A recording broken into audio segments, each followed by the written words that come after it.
समये कभवात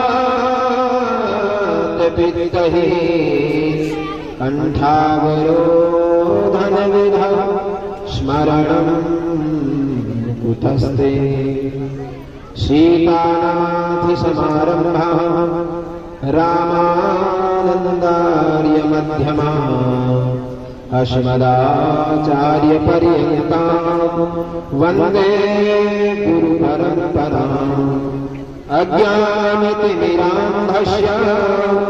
ज्ञानाञ्जनशलाकया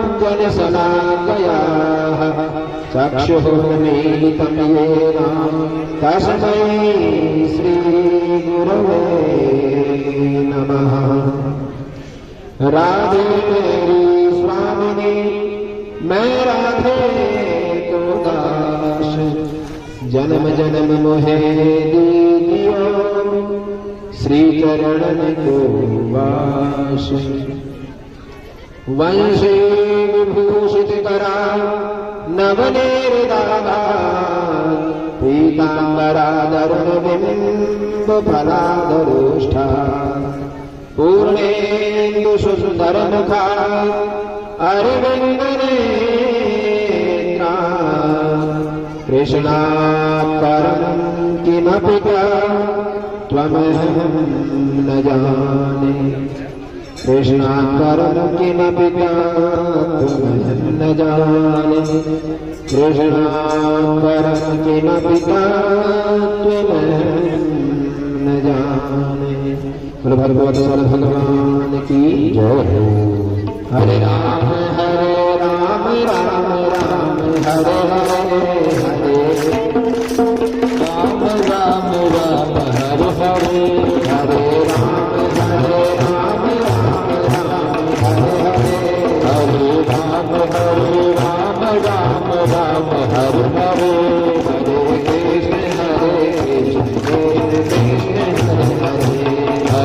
कृष्ण हरे कृष्ण कृष्ण कृष्ण हरे हरे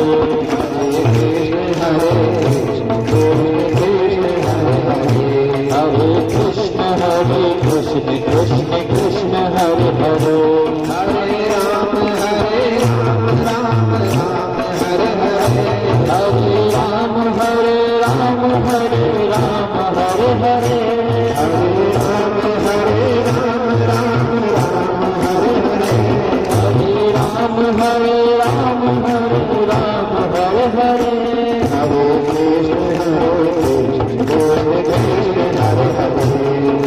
कृष्ण हरे कृष्ण कृष्ण कृष्ण हरे हरे हरे कृष्ण हरे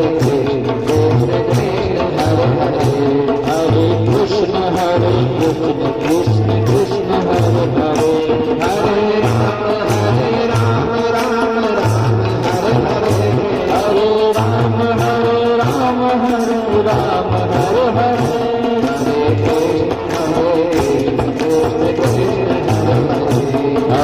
कृष्ण हरे कृष्ण कृष्ण कृष्ण हरे हरे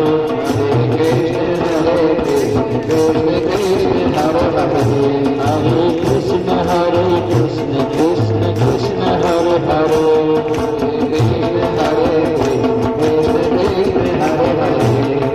कृष्ण हरे कृष्ण कृष्ण कृष्ण हरे हरे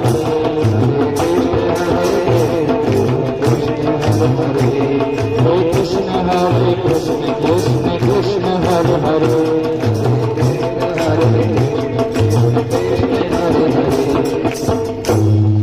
भगवान की जय हो।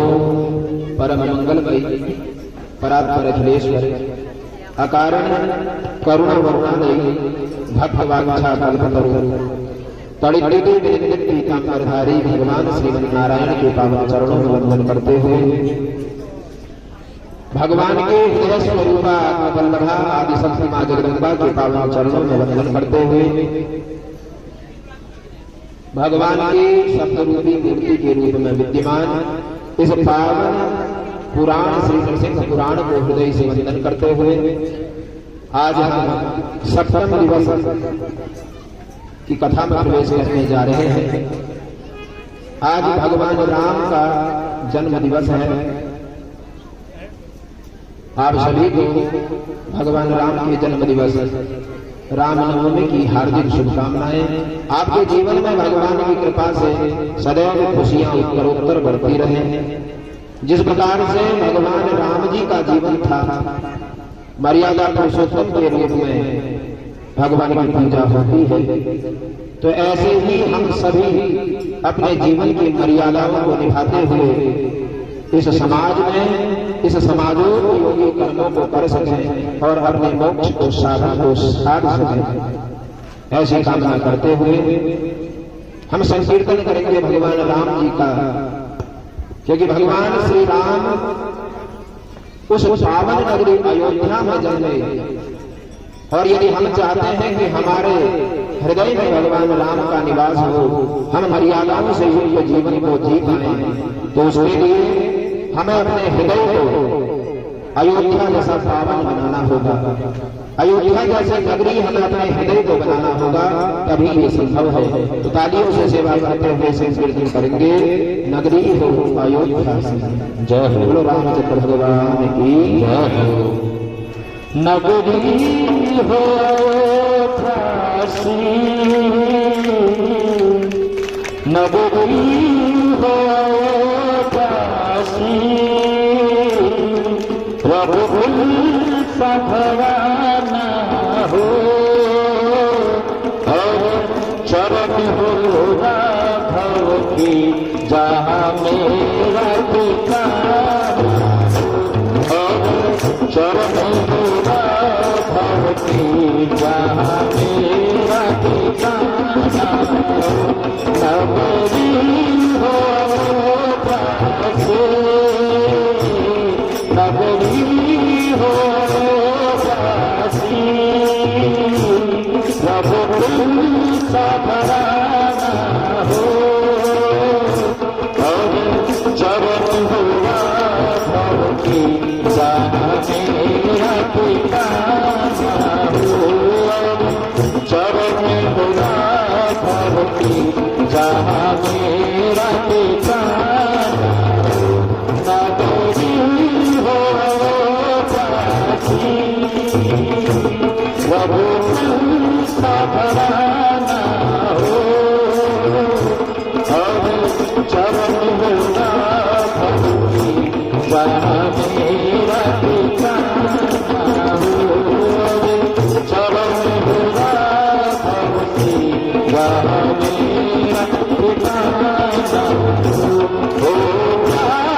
भरत जैसा हो, भरत जैसा सीता नारी हो, सीता नारी हो, और लव के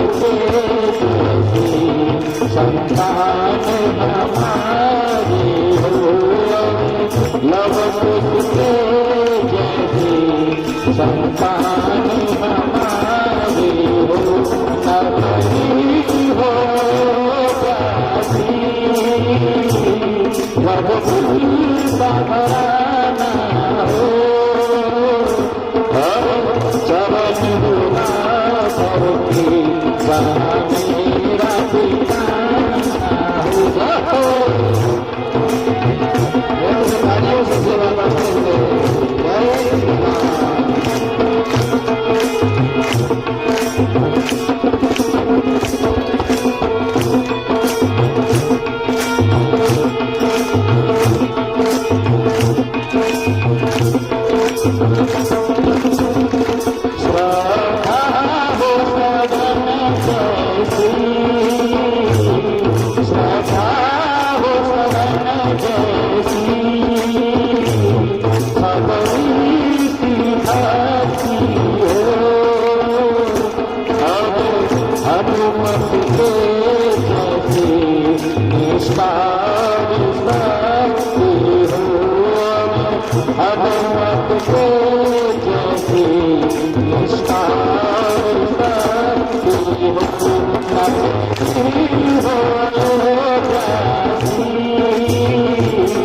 नगरी हो काशी,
मेरे सिर पर छैया हो मेरी हो जाती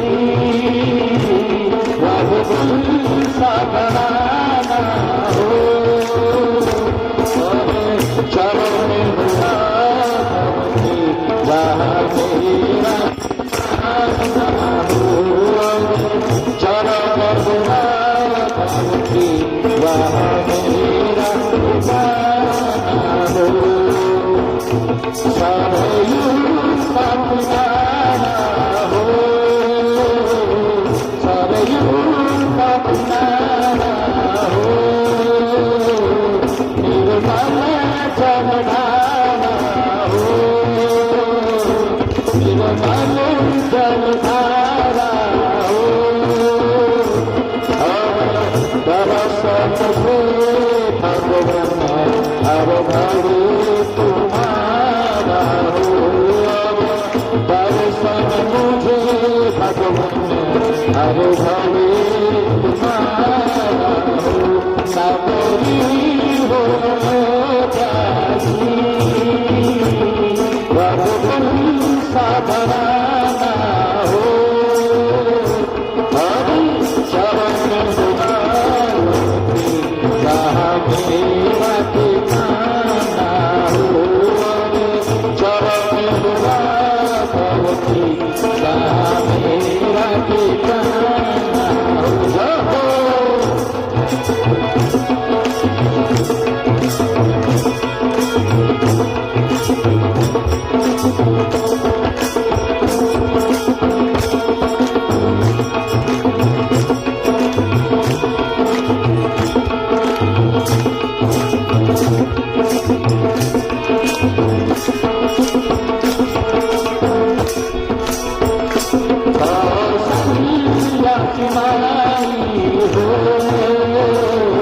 लक्ष्मण सा भाई हो कौशल्या सिमाई हो लक्ष्मण सा भाई हो स्वामी तुम्हारे मेरा रघुराई हो स्वामी तुम्हारे मेरा रघुराई हो सबरी हो जाती सबरी हो जाती रघुकुल का घराना हो रघुकुल का घराना हो चरण बुरा जहाँ मेरा ठिकाना हो चरण बुरा जहाँ मेरा ठिकाना हो मेरा ठिकाना हो जहाँ मेरा ठिकाना राम जी भगवान की जय हो।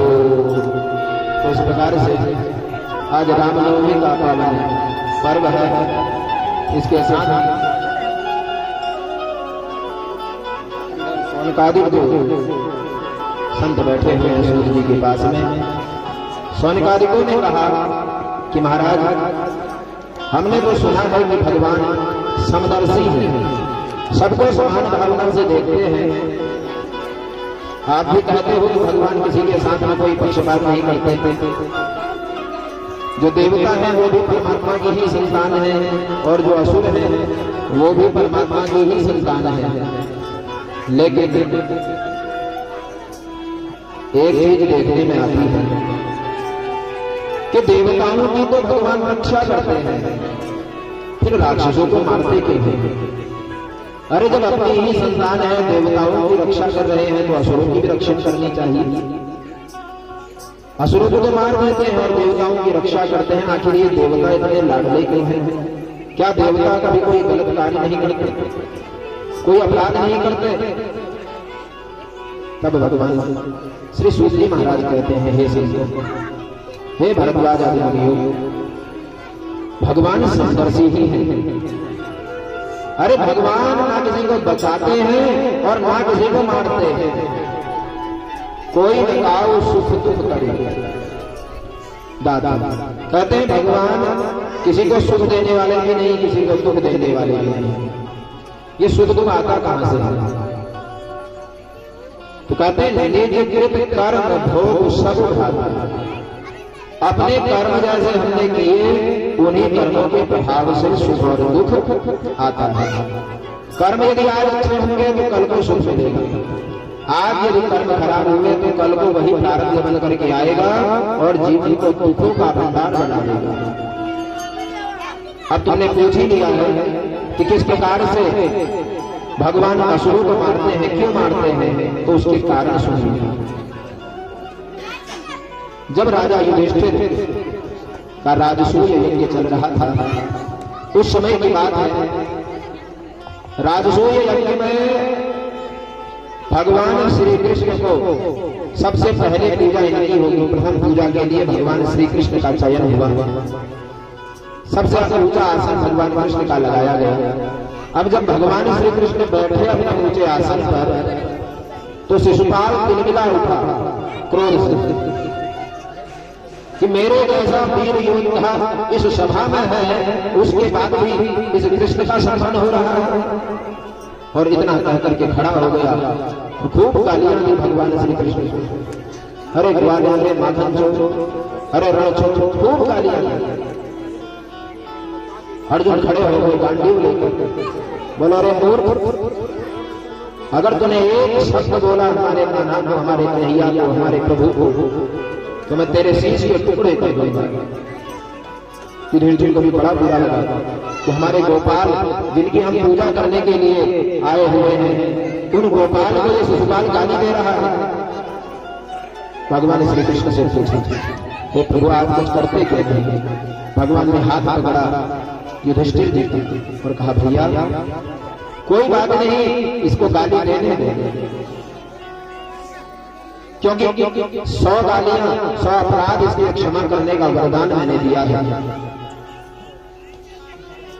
युधिष्ठिर ने बोला, ठीक है सरकार, जैसे आपकी इच्छा। अब जो 100 गालियां पूरी हुई तो गोविंद ने अपने हाथ में अपनी उंगली में सुदर्शन चक्र निकाला और सुदर्शन चक्र से उस शिशुपाल की मस्तक को जो है धड़ से अलग कर दिया। प्राणांत हो गया शिशुपाल का। अब प्राणांत तो हुआ है ऋषियों, लेकिन आश्चर्य ये होगा कि जब शिशुपाल की मृत्यु हुई तो शिशुपाल के शरीर से जो दिव्य ज्योति जो प्राण थे वो जब निकले तो आकाश की परिक्रमा करते हुए भगवान के अंदर लीन हो गए, भगवान के श्री चरणों में विलीन हो गए, उनके शरीर में विलीन हो गए।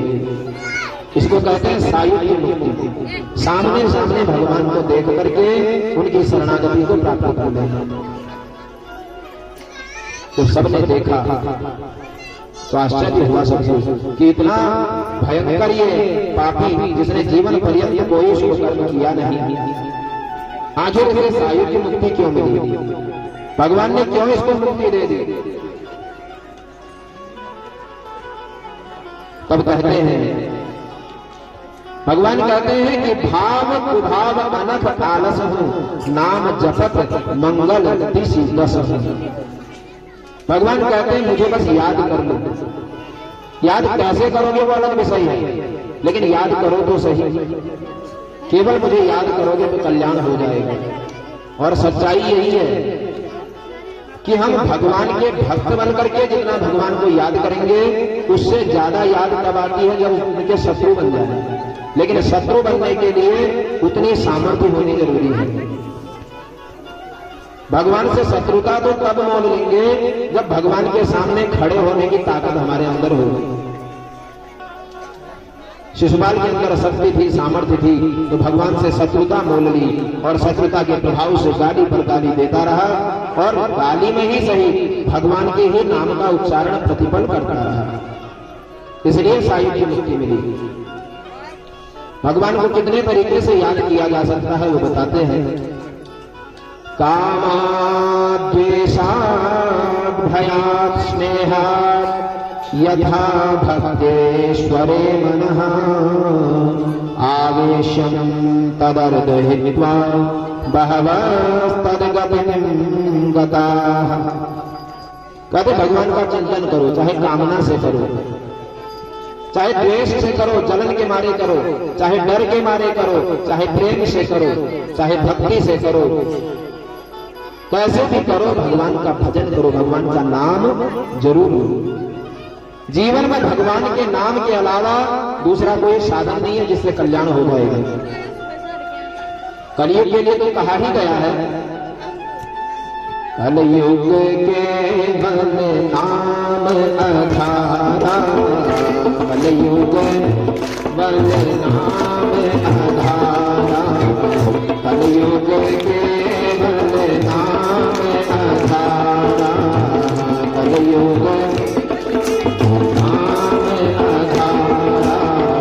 सुमिरे सुमिरे नर तेरा निहारा, मेरे नर तेरा निहारा। कहते कलयुग में इस संसार इस भवसागर से पार होने के लिए केवल सबसे अच्छा मार्ग है वो है भगवान का नाम जप करना। भगवान का नाम जप लो, उतने से ही कल्याण हो जाना है। इसलिए चाहे शत्रु समझ करके करो, मित्र समझ करके करो, जैसे भी करो भगवान का चिंतन करो। और मित्रता से ज्यादा शत्रुता में भगवान का चिंतन होता है। मित्र तो जब चर्चा आएगी तब जाकर के याद करेगा, लेकिन शत्रु बहाने ढूंढता है कैसे उसकी बात की जाए। जो हमें अच्छा लगता है उसकी तारीफ हम सबके सामने नहीं करते, बात आ गई तो तारीफ हो जाएगी, लेकिन जो हमें अच्छा नहीं लगता उसकी बुराई कोई पूछे ना पूछे अपने आप कर देते हैं। बोलिए राधे राधे राधे राधे। तो भगवान को प्राप्त करने के लिए असुरों ने केवल शत्रुता का मार्ग चुना। एक बार दुष्टों ने भगवान से कहा, राक्षसों ने भगवान से कहा, प्रभु यदि हम ना होते तो फिर आप भी नहीं होते, जब हम हैं तभी तो आप हो। भगवान ने बोला क्या कहना चाहते हो? राक्षस बोलो सरकार हम हैं तो खूब आतंक मचाते हैं, आपके भक्तों को मारते हैं, पीटते हैं, दंडित करते हैं, कष्ट देते हैं, चारों तरफ खूब त्राही त्राही मच जाती है, तो आपके भक्त पुकारते हैं प्रभु रक्षा करो त्राहिमाम।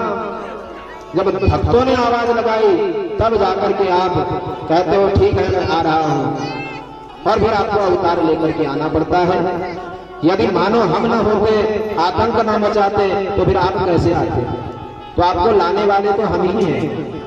तो कृपा करके हमारे ऊपर भी जो है कृपा की दृष्टि करो प्रभु, हमें भी अपने शरणागति दो, अपने चरणों में स्थान दो। भगवान ने कहा तो भजन करो, हमारा भजन करोगे तभी तो स्थान मिलेगा। सभी असुरों ने हाथ जोड़ दिए, सरकार होए भजन नहीं तामस देहा। हमारा जो शरीर है तामसी है, ऊट पटांग खाते पीते हैं, हिंसात्मक प्रवृत्ति है, कहां से आपका भजन करेंगे? हमसे तो कहो एक दो का गर्दा काट करके ले आओ, वो हम कर सकते हैं, भजन करना हमारे बस की बात नहीं है। भगवान बोले तो ठीक है, यही सही, तुम हमारे भक्तों को कष्ट दोगे तो हमारे साथ शत्रुता बनेगी, शत्रुता बनोगी तो हमारे हाथ से मारो जाओगे, हमारे हाथ से मर भी जाओगे तो मिलना तो मोक्ष ही है। अब जो है सभी असुर जो है वो प्रसन्न हुए। इस प्रकार से भगवान ने असुरों को भी वह गति दी जो अपने प्यारे भक्तों को देते हैं।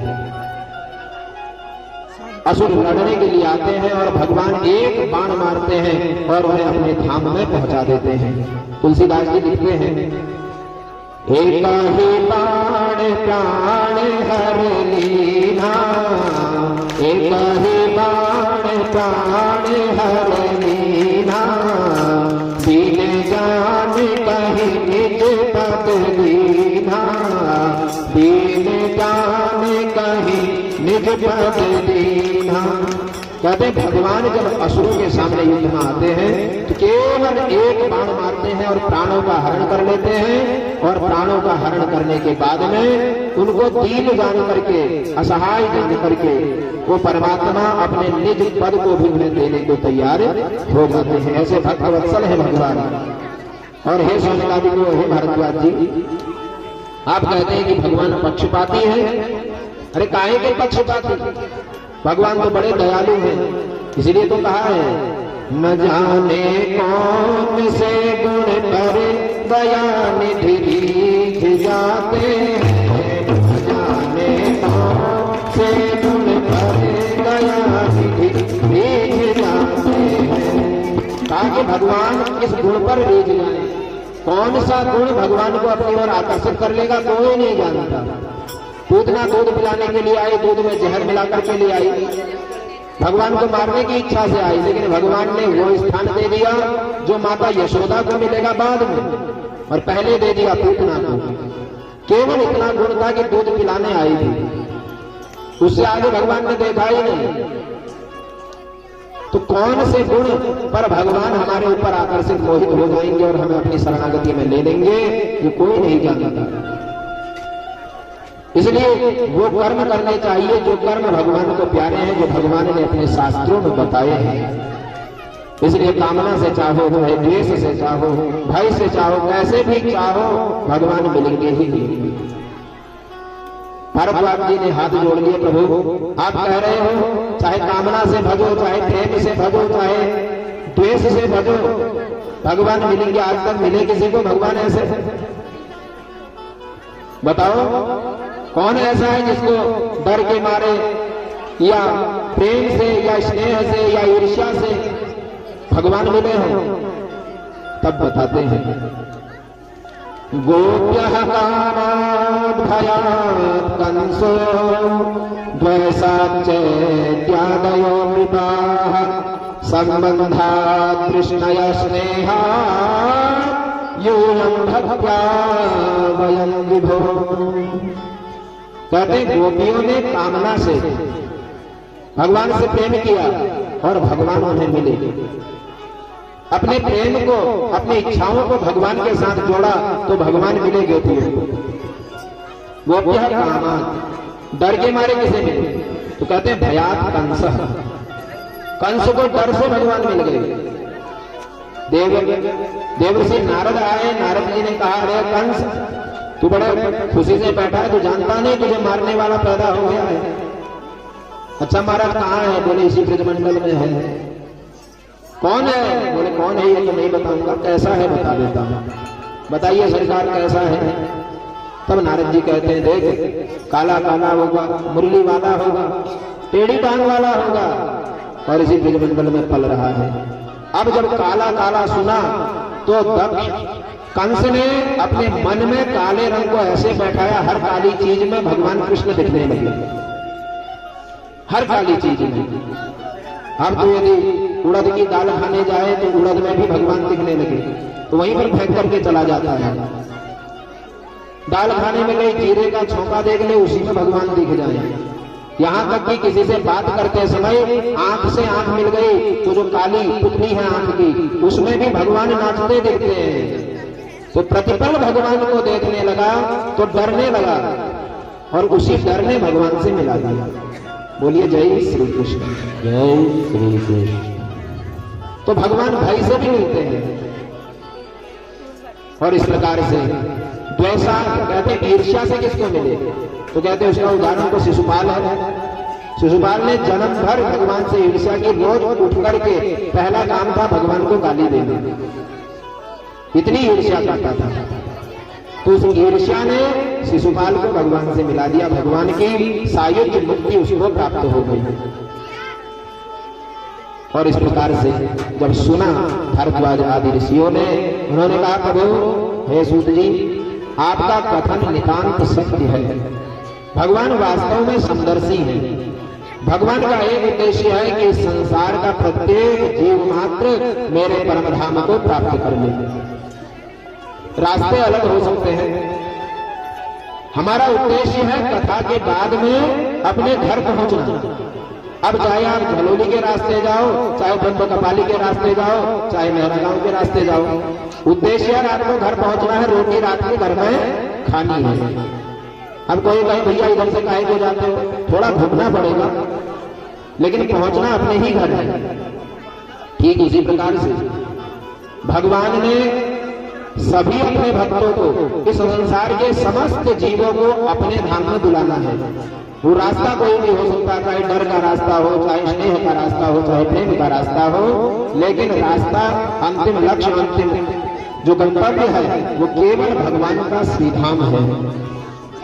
अब जिसको जो रास्ता अच्छा लगता है उसको उस रास्ते से जाने की स्वतंत्रता भगवान ने दी है, बुद्धि सबको दी है। अब कुछ लोग कहते हैं हम चाहे पाप करें पुण्य करें ये तो ऊपर वाले के हाथ में है। भगवान का गीता में कहते हैं कि मेरी इच्छा के बिना तो पत्ता भी नहीं हिलता। तो पाप करने वाला कई बार ये बोल देता है कि महाराज हमने चोरी थोड़ी की, बिना भगवान की इच्छा से तो पत्ता भी नहीं हिलता, तो ये चोरी तो भगवान ने कराई, हमने थोड़ी करी। तो भगवान ने उस जो पत्ता हिलने की बात है उसके बीच में एक बुद्धि नाम की चीज हमको दी है और कहा है इस बुद्धि के कारण तुम स्वतंत्र रूप से कार्य करने के लिए स्वतंत्र हो, आप अपनी इच्छा से कार्य कर सकते हो और जैसा कर्म करोगे वैसा फल तुम्हें मिलेगा, यह निश्चित है। इसलिए जीव जैसे कर्म करता है उसके अनुसार उसको परिणाम मिलते हैं। अब कहते हैं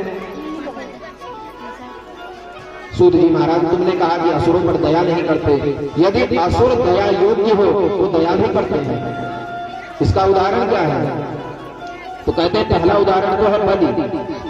बलि भी राक्षसों का राजा था, लेकिन उसके कर्म अच्छे थे तो उसको भगवान ने अपने धाम में तो बुलाया, उसके दरबार में जाकर के चौकीदार की नौकरी करी, द्वारपाल बनकर के रहे। ठीक उसी प्रकार से हिरण्यकशिपु के पुत्र प्रहलाद की रक्षा के लिए, हिरण्यकशिपु परम दैत्य था, भगवान का बहुत बड़ा शत्रु था, उसको मारने के लिए आए और उसके बेटे प्रहलाद को बचाने के लिए आए। क्योंकि प्रहलाद भक्ति से भगवान को पूज रहा था तो उसके लिए भगवान बनकर के आए और हिरण्यकशिपु जो था वो भगवान को शत्रु की तरह मान रहा था, इसलिए उसके सामने उसके संहारक बनकर के भगवान आए। क्योंकि भगवान में वो सामर्थ्य है, कर तुम अकर तुम अन्यथा कर तुम, करने योग्य और न करने योग्य हर कार्य को जो कर ले वही भगवान है। इसलिए उसे मारने के लिए आए और उन्हें बचाने के लिए आए, दोनों एक ही घर के दोनों थे। तो ऐसा भगवान का दिव्य स्वरूप है। जब प्रहलाद का नाम सुना तो तुरंत ही सौनकादिक सब ऋषियों ने हाथ जोड़े और कहा प्रभु आप हमें प्रहलाद चरित्र की कथा सुनाइए और किस प्रकार से भगवान ने नरसिंह अवतार धारण किया, कृपा करके बताइए। बोलो भगवान भगवान की जय हो। इस प्रकार से श्री सूत जी कहते हैं, हे सौनकादिकों, जब भगवान ने वराह रूप धारण किया तो हिरण्याक्ष नाम के असुर का वध किया और जब हिरण्यकशिपु आया उसने कहा हमारे भाई को मार दिया, तो मदरांचल पर्वत पर बहुत घनघोर तपस्या हिरण्यकशिपु ने की। तपस्या के प्रभाव से ब्रह्मा जी प्रकट हुए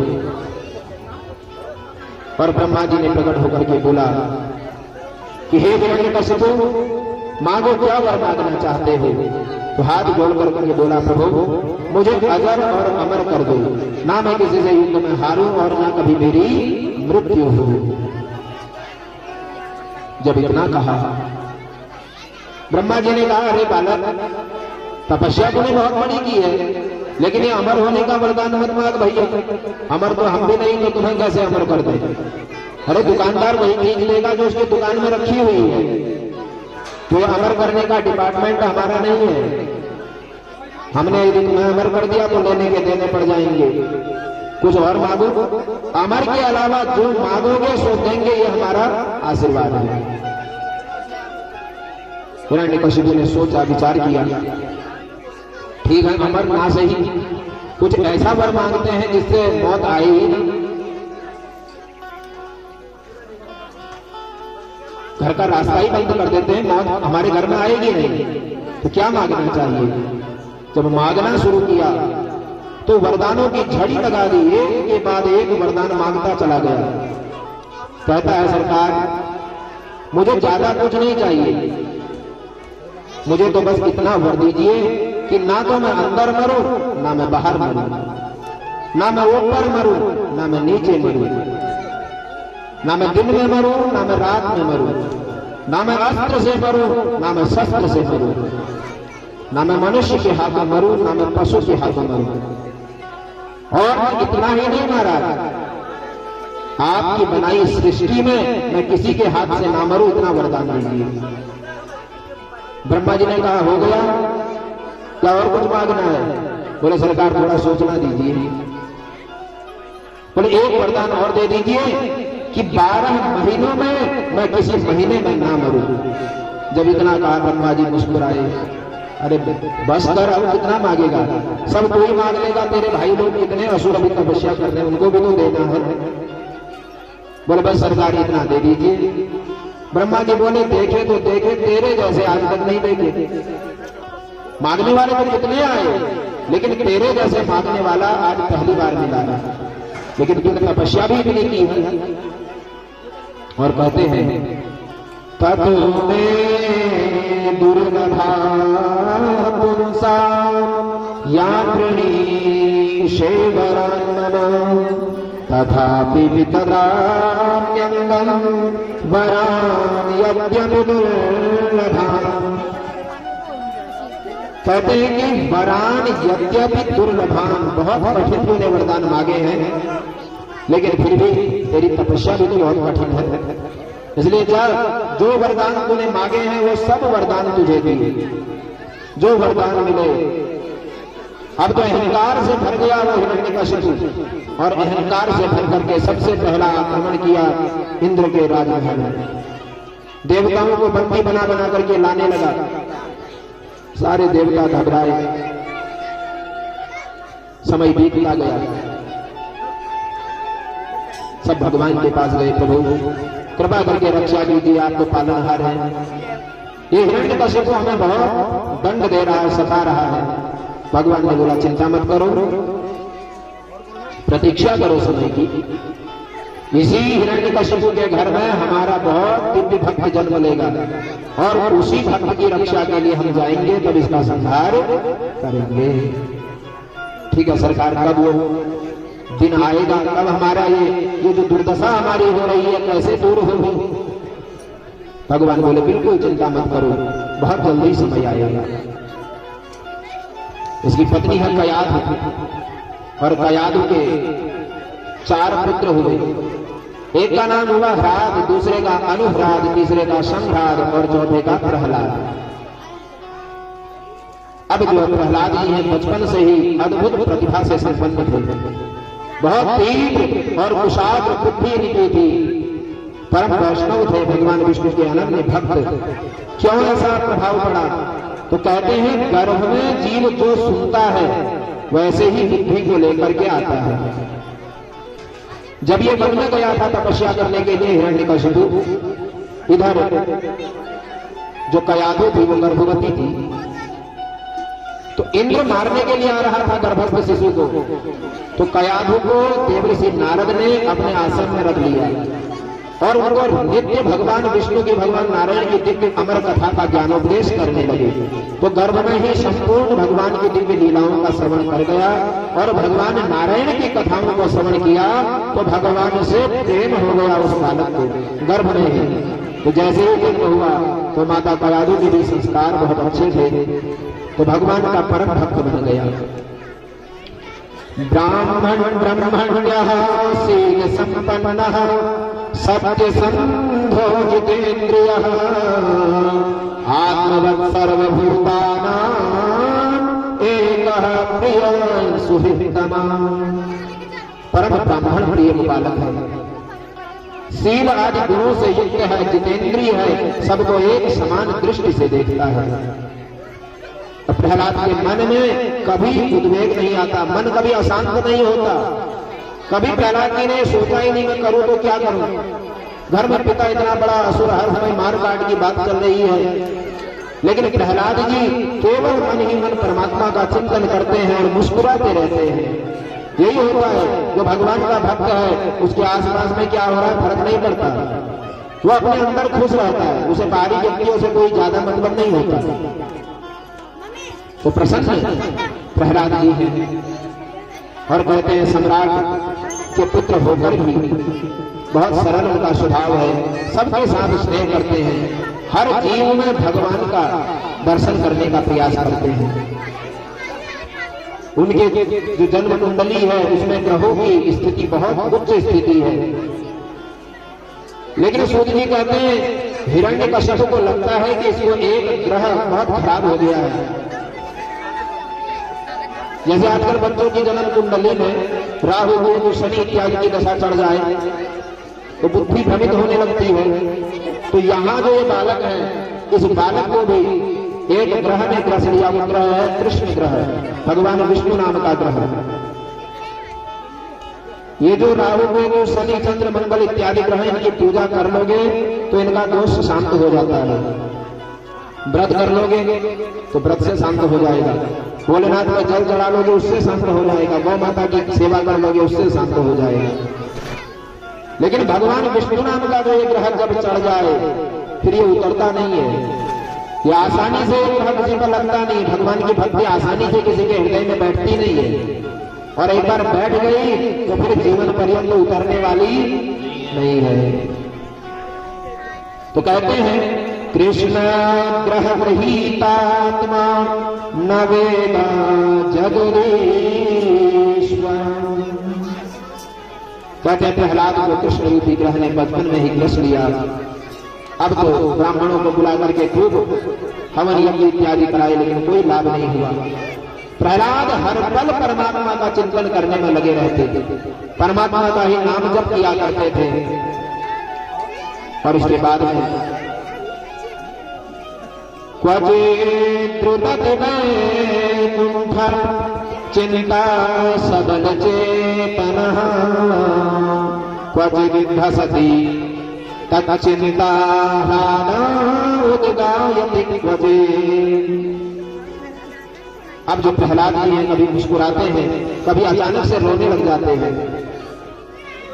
उसके स्वभाव को देख करके बड़ा चिंतित हो गया हिरण्यकशिपु कि आखिर मेरे बेटे को ये हो क्या रहा है। कभी अपने आप नाचने लग जाता है, कभी गाने लग जाता है।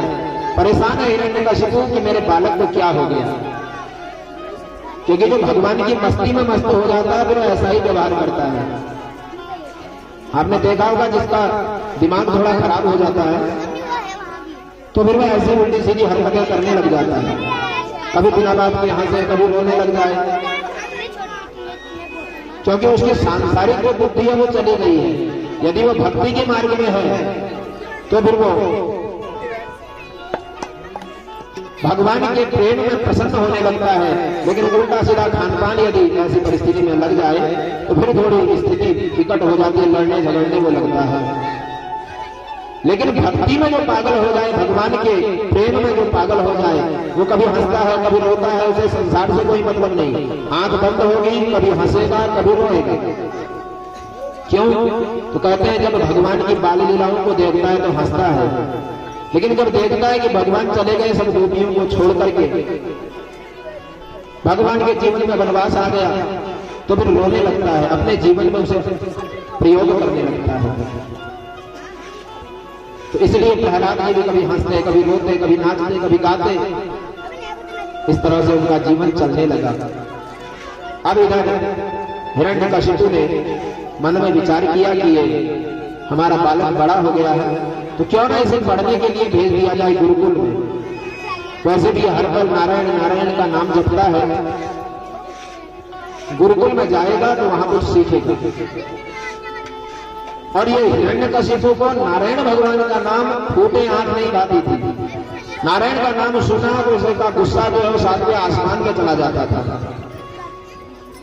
अपने पुत्र को जब ऐसे देखा तो पुत्र को देख करके मन में विचार आया कि इसको भेज देते हैं अपने गुरुकुल में। जो हिरण्यकशिपु राक्षस गुरुकुल था, उस राक्षस गुरुकुल में भेज दिया जहां सभी राक्षसों के बच्चे पढ़ते थे। वहां के जो प्राचार्य हैं उनका नाम है, दो आचार्य हैं वहां, दो मास्टर साहब हैं। एक का नाम है संड, एक का नाम है अमर्क। इन दोनों का नाम मिला दिया गया है तो इनको संडामर्क के रूप में जाना जाता है। अब भेज दिया, छल कपट की सारी विद्याएं वहां सिखाई जाती है। कैसे लोगों को कष्ट पहुंचाया जाए, कैसे दुख दिया जाए, हर बात सिखाई जाती है। किस प्रकार से दिव्य अस्त्रों का प्रयोग किया जाए, सारी बात सिखाई जाती है। लेकिन प्रहलाद जब वहां गए तो प्रहलाद जी गुरुकुल में जाने के बाद में गुरुजी से कुछ नहीं पढ़ते, जब मौका मिल जाए तो गुरुजी को ही पढ़ाने लग जाते हैं। बोलिए राधे राधे राधे राधे। तो गुरुजी को ही पढ़ाने में लग जाए। गुरुजी कहें देखो इस प्रकार से अस्त्र चलाओगे तो इसका विनाश होगा। कहते हैं अरे गुरुदेव काहे को विनाश की विद्या पढ़ा रहे हैं? अरे भगवान ने इतनी अच्छी भली दुनिया बनाई है, प्रेम से रहना सीखिए। आप तो कहाँ चक्कर में पड़े महाराज, इतने बड़े वेद वेदांतों का आपको ज्ञान है। पूरे संसार में भगवान को देखिए, कितना आनंद आता है, देखिए तो सही। आप हर पल टेंशन में रहते हैं, चिंता में रहते हैं, और मुझे देखिए हर पल खुश रहता हूं। संडामर को बोलते हैं हे भगवान, आया था पढ़ने के लिए, बैठ गया पढ़ाने के लिए, अब डांटे भी तो कैसे? राजा का बेटा है, कहीं हाथ पैर चला दिया तो और आफत हमने दी। अब हिरण्यकशिपु पूछते हैं हमारा बेटा ठीक ठाक है? तो बोलते हैं हाँ महाराज बहुत बढ़िया है पढ़ने में। अब छुट्टी का समय आया, छुट्टी के समय में गुरुकुल से कुछ दिन के लिए घर गए प्रहलाद जी। तो आज हिरण्यकशिपु को लगा कि आज गुरुकुल से पढ़ के आया है तो कुछ उल्टा सीधा पढ़ के आया होगा, सुन लेते हैं। पुत्र से बोला बेटा इधर आओ। प्रहलाद ने मुस्कुराया, हाँ पिताजी बताइए। बेटा क्या सीखा तुमने आज गुरुकुल में, बताओ तो सही। बोले सरकार एक बात सीखी है। क्या सीखा? तप साधु मन्ये सूर्यवारिदेहिना सदा समुद्रे निधियाम सद्गृहाम् हित्वात्मपातं गृहमनुन्धरूपम् वनोगतो धर्माश्रयेत। पिताजी ने पूछा क्या सीखा? तो कहते हैं सरकार एक बात सीखी। क्या सीखा? तो कहते हैं हित्वात्म पातम गृहम अंधकूपम। पिताजी मैंने तो केवल एक बात सीखी है, एक ही बात अनुभव की है कि जो संसार है, ये संसार में जहां भी सुख की कामना होती है वहां जीव को दुख ही मिलता है। हम सुख की बात सोच करके जाते जहां हैं वहां से दुखी होकर के आते हैं। अनुभव करके देखना, अनुभव किया नहीं होगा। आपको निमंत्रण आया आपकी रिश्तेदारी से, आपकी बहन के बेटे की शादी थी, आपको बुलाया, बहन जरूर आना, कार्ड भी भेजा, व्हाट्सएप भी किया, और फोन में अलग से बोला बहन अगर तू नहीं आएगी तो देख लेना आज से तुझसे बात नहीं करूंगी। अब बहन खुश हो गई, हमारी बेटी है इतना बोल रही है कि मैं नहीं जाऊंगी तो उसका तो काम ही नहीं होगा मेरे बिना। तो खूब आस लगा करके गई वहां जाकर के, मैं इस तरह से काम करूंगी, बाद में मेरे को इतना टीका लगेगा, ये लगेगा, सो लगेगा, तो खूब सोच करके गई। अब जब वहां पहुंची तो वहां पर बहन की जो सखी सहेलियां थी लोकल की, वो सारा काम में हाथ बटाने में लगी हुई थी। अब बहना जो थी वो काम में इतनी व्यस्त कि बहन को चाय भी नहीं पूछ पाई। अब सोच के गई थी कि राजसी स्वागत होगा मेरा, और पानी तक किसी ने पूछा नहीं। तो फिर वहां से जैसे जैसे घर आई तो फिर फोन में तमाम बहना का गुणों का बखान करना शुरू किया कि मैं तो उसके प्यार में इतनी पागल थी कि वहां गई और उसने तो मुझे पूछा तक नहीं। क्यों ऐसा हुआ? क्यों ऐसा? सिर्फ इसलिए हुआ क्योंकि बहुत ज्यादा की आस लगा करके गई थी और उसके हिसाब से मिला नहीं, तो फिर दुख का कारण बन गया। इसलिए कहते हैं ये संसार में सुख की कामना करने वाला जो जीव है वही सबसे बड़ा दुखी है। बेटा पैदा हुआ, पैदा होते ही सोच लिया कि बुढ़ापे का सहारा बनेगा, इसकी शादी होगी, बहू मेरी खूब सेवा करेगी। ये भूल गए कि हमने अपनी सास की कितनी सेवा की। बोलिए राधे राधे। हम अपने कर्मों को भूल जाते हैं और अपने भविष्य से आस लगा करके बैठ जाते हैं, और यही आस दुख का कारण है। एक बात आपने अनुभव किया होगा, जिस दिन हम कोई आस लगाते हैं उस दिन से हमारे हृदय में कांटा चुभता है, तब तक जब तक वो आस पूरी नहीं हो जाती। अगर वो आस पूरी हो गई तो दूसरा कांटा चुभा लेंगे, एक दूसरी आस लगा लेंगे, और यदि पूरी ना हुई तो जीवन भर कोशिशें अपने आप को कि मैंने बेकार में इतने सालों से इस बारे में सोचा। पहले कहा मेरे बेटे की शादी नहीं हो रही है, कैसे शादी होगी? बस शादी हो जाती, जहां रहते अपने आप रहते, खुश रहते। और जब हो गई, अब जैसे कल्पना थी, क्योंकि तो ये तो बाहर की कल्पना थी, लोगों से कहा जाता था जहां रहेंगे अपनी जिंदगी है, खुश रहे, बाकी हमको क्या चाहिए।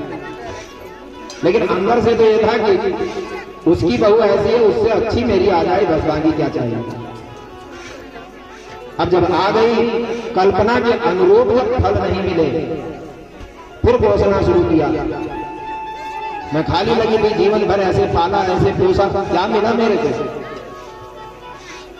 कई बार तो माताएं ऐसा तक बोल देती हैं कि ऐसा बेटा हुआ, इससे तो ना होता अच्छा था। बोलो राधे राधे। क्योंकि सुर नर मुनि सबकी यह रीति, स्वार्थ लाभ करम सब प्रीति। चाहे देवता हो, मनुष्य हो, कोई भी हो, प्रेम केवल स्वार्थ का ही है। इसलिए पिताजी, मैंने केवल इतना जाना है, प्रेम करूं तो केवल परमात्मा से करूं, वही नारायण है जो मुझे परम पद को दिला सकते हैं। ये संसार किसी काम का नहीं है। संसार में तो केवल अपनी जिम्मेदारियों को पूरा करने के लिए जियो। जिम्मेदारी पूरी हुई तो इस संसार से विरक्ति ले लो, जिम्मेदारी छोड़नी नहीं है। यदि पिता बन गए तो बच्चों का पालन पोषण हमारा कर्तव्य है, लेकिन उनके ही पालन पोषण में पूरा जीवन बिता दिया और अपने लिए कोई सत्कर्म ही नहीं कर पाए तो वो बेकार है। क्योंकि जब यहां से विदाई हमारी होगी तो उस विदाई के समय वो परिवार का कोई सदस्य नहीं आता, कोई पिता, कोई पुत्र, कोई मित्र, कोई बंधु बांधव, कोई साथ आने वाला नहीं। साथ में कौन? तो कहते धर्मानुगो गच्छति जीव एवं, केवल उसका धर्म, उसका सत्कर्म उसके साथ में चलता है। प्रहलाद जी ने कहा, मैंने इतना ही अनुभव किया है कि सुख की कामना करना सबसे बड़ा दुख है। क्योंकि सुख तो यहां मिलता नहीं है, सुख तो केवल गोविंद के चरणों में है। इसीलिए तो कहते हैं, दीन कहे धनवान सुखी, अरे दीन कहे धनवान सुखी, धनवान कहे सुख राजा को भारी, राजा कहे महाराज सुखी, राजा कहे महाराज सुखी, महाराज कहे सुख इंद्र को भारी, इंद्र कहे चतुरानन को सुख, ब्रह्मा कहे सुख विष्णु को भारी, तुलसीदास विचार कहे प्रभु भजन बिना सब जीव दुखारी। जिसके पास कुछ नहीं है वो कहता है जो धनवान है वो सुखी है। धनवान के पास चले जाओ, वो कहता महाराज मेरे पास कोई सुख नहीं है, जो नेता है, राजा लोग हैं, इनके पास सुख है। नेताओं से पूछो, बोलता महाराज हमारे पास का एक सुख, जो ये प्रधानमंत्री बने बैठे हैं इनके पास सुख है। अब राजा से पूछ लिया, राजा ने कहा हमें भी नहीं, हम तो हर समय टेंशन में, जो राष्ट्रपति है, चक्रवर्ती है, इनके पास में सुख है। उनसे बोला, बोले हमारे पास का एक सुख, ना तो ढंग से खा पा रहे हैं ना सो पा रहे हैं, हमसे ज्यादा सुखी तो वो इंद्र है। इंद्र के पास गए, बोले सारे देवताओं की जिम्मेदारी मेरे सिर में, सुख तो ब्रह्मा को है। ब्रह्मा के पास बोले महाराज आप बड़े सुखी हो। ब्रह्मा ने कहा पायल का सुख, इतने संसार में इतने मॉडल के लोग बनाने हैं। बोलिए राधे राधे। एक कंपनी एक मॉडल का एक ही फोन बनाती है, लेकिन ब्रह्मा जी ने एक मॉडल के हजारों फोन, सबका नाम, नक्शा, स्वरूप सब अलग अलग। बोले हमको तो पूरे सृष्टि की रचना, विधि, विधान, आयु सब कुछ देखना है, सुख दुख सब कुछ देखना है। काहे का सुख? हमसे ज्यादा सुखी तो ये विष्णु है जिन्होंने हमको बनाया। तब जाकर के श्री तुलसीदास जी कहते हैं कि संसार में कोई सुखी नहीं है। सुखी तो केवल वो है जिसने जीवन में परमात्मा के नाम को अपना लिया। जीवन में जितना ज्यादा भजन उतना ज्यादा सुख। क्योंकि जीवन में भगवान का नाम होगा तो नाम के सहारे से फिर भगवान पर ही आस होगी, और भगवान पर आस होगी तो निश्चित रूप से पूरी भी होगी। इसलिए कहते हैं संसार में शुद्ध नाम की कोई चीज नहीं, इसलिए हम भगवान के श्री चरणों का सहारा लेकर के चल रहे हैं। अब ये नन्हा सा बालक बोल रहा है और हिरण्यकशिपु सब सुन रहे हैं। हिरण्यकशिपु के मन में विचार आया, इतने नन्हे से बालक को ये सारी बातें सिखाई किसने, कौन है जो उसको सिखा रहा है। अब महाराज ने अपने जो निर्धारित किया हुआ था राज्य में कि इस प्रकार की विद्या, इस प्रकार की जो पढ़ाई है वो होनी चाहिए, लेकिन पढ़ाई उसके अनुरूप नहीं हो रही है, तो जाकर के खबर लेने की सोची।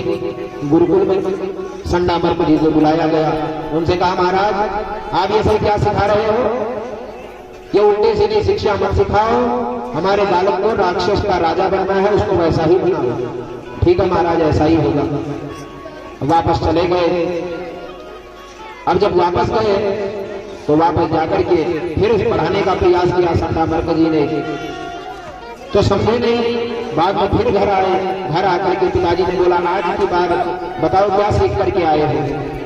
तब प्रहलाद जी कहते हैं महाराज मैंने केवल एक बात सीखी है, मेरे नारायण को यदि प्राप्त करना है तो उन नारायण को प्राप्त करने के लिए केवल एक विधि है, श्रवणं कीर्तनं विष्णोः स्मरणं पादसेवनम् अर्चनं वंदनं दास्यं सख्यम् आत्मनिवेदनम्।